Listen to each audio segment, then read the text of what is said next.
everybody, my name is Dr. Aruna Varsani. Today I am going to talk about culture, practices and also what other practices girls are adopting on the ground when it comes to manage their menstrual hygiene and health. As a tribal practices in many areas, they have been asked not to touch each other for at least when they are in their menstrual cycle. There are many areas, on many tribes, they have been isolated aside. So you sit in a corner. Now when I grown up and scientifically when I study backward a little bit, why the practices were done. Because when a woman is menstruating, her body is weak. She can faint easily. She can feel dizzy easily, she can vomit, or sometimes she can also have a mood swings. If one cannot understand this, the implemented idea will say that you are dirty, sit on a corner. To simplify the language for people to understand, because back on those days, education was not there about menstrual hygiene. In many tribes here also, they have been kept into the period hut. So what happens is when you receive your period cycle, you have been asked to stay near inside that specific period hut where every girl will come around that area. But same time, they have been not given pads because they don't have pads. In many practices I have seen also, they have been labeled as you are dirty, you are impure. Or if you teach some kind of items like food items, the food can get spoiled. The other alternative girls are adopting is also what moms are saying because they cannot understand what's happening because mom is doing these practices, a daughter must do. Due to not having also period product available, there are many alternative options they are choosing now and they are very harmful for our girls. Sometimes family decide to marry them off because you can't afford a daughter. The monthly expense is going to grow once she starts her menstrual cycle. And if you marry her off, it's no longer your responsibility.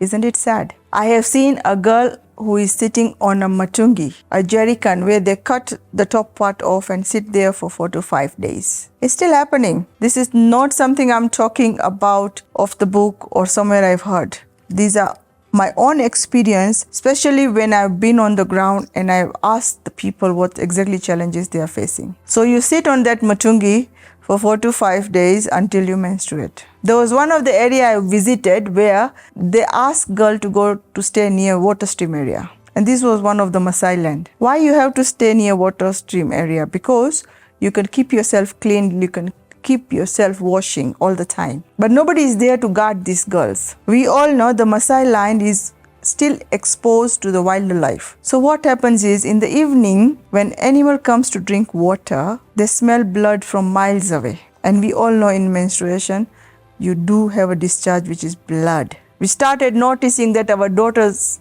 are disappearing. When we did wireless study a little bit to understand what's happening on the ground, when these daughters are asked to stay near the water stream area to keep themselves clean and hygiene, they have been eaten by wild animals. There are some areas they use tissue. These are the most of the city girls, I'll put that way. Because even up country, there is no tissue. They use banana leaves. They use cow skins. They also use old mattresses if they have one. So these are the few harmful practices girls are adopting. If me and you can have a healthy product to manage our menstrual cycle, why not them? So what happens is when they slaughter a cow, they dry the skin. They cut it like an underwear shape, where on the sides they tie it like a knot, like a diaper. Between the thigh area where the period was supposed to fall, they put wet sand. Wet sand they put because it absorbs any liquid very quickly. And when that sand is full of blood, they go and change and put another sand. It was managing earlier, it was working for our girls earlier, but we realize also that they are getting a lot of infection and rashes. Many areas, they dig a hole in their compound, they stay there for 3 to 4 days. Once you're done with your menstrual cycle, you cover that hole with the sand and you are done. Many practices are adopted. Do you think it's not their right? Or it's their right to also have the product which me and you can have it. You hear a lot of challenges they are facing and practices have been put in when they want to manage their cycles. But the education is very limited.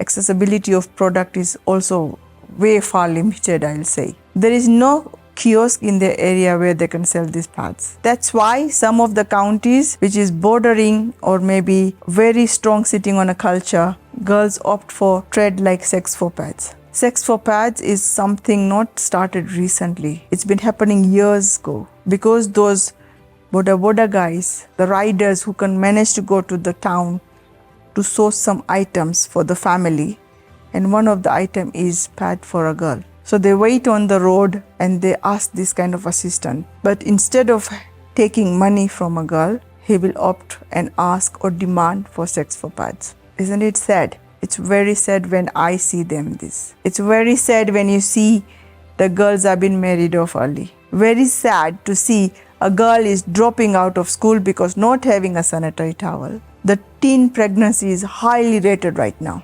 HIV infection is growing at the borders of Kenya because of these practices. In many areas, we have tried to reach where we have tried to teach them how to make their own pads. Because borders of Kenya, if we have to go, it's not very cheap practice. It's very expensive practice to travel there. So we want to make sure also that if we have to make these girls to sustain themselves, we must teach them also how to make their own sanitary towel.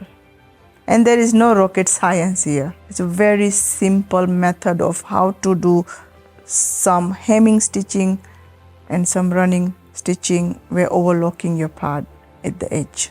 So these are the few tribal practices people have adopted a long time ago. But now it's time to upgrade those knowledge, to educate them that period is not dirty. Period is powerful. Period has to be normalized. We have to break the silence between women also so they can talk about period. You know how dirty it can get or how sad or irritating it is when you can't even talk about to your friend about your period. How are you going to talk to a doctor? Are you really educating that society? Are you really educating that girl who needs your help? And if you are a one who are lucky one who got this knowledge, you must pass it on to the others. I'm talking about the girl which is up country or in a city, in others' house or in your house. Make sure you empower a girl, especially when she starts her menstruation. Celebrate the growth, celebrate the adulthood, and be one to be strengthening her, not to weakening her. What I want to say is, period is powerful. Let's normalize the conversation around this, and let's change the narrative around this, and let's educate the community.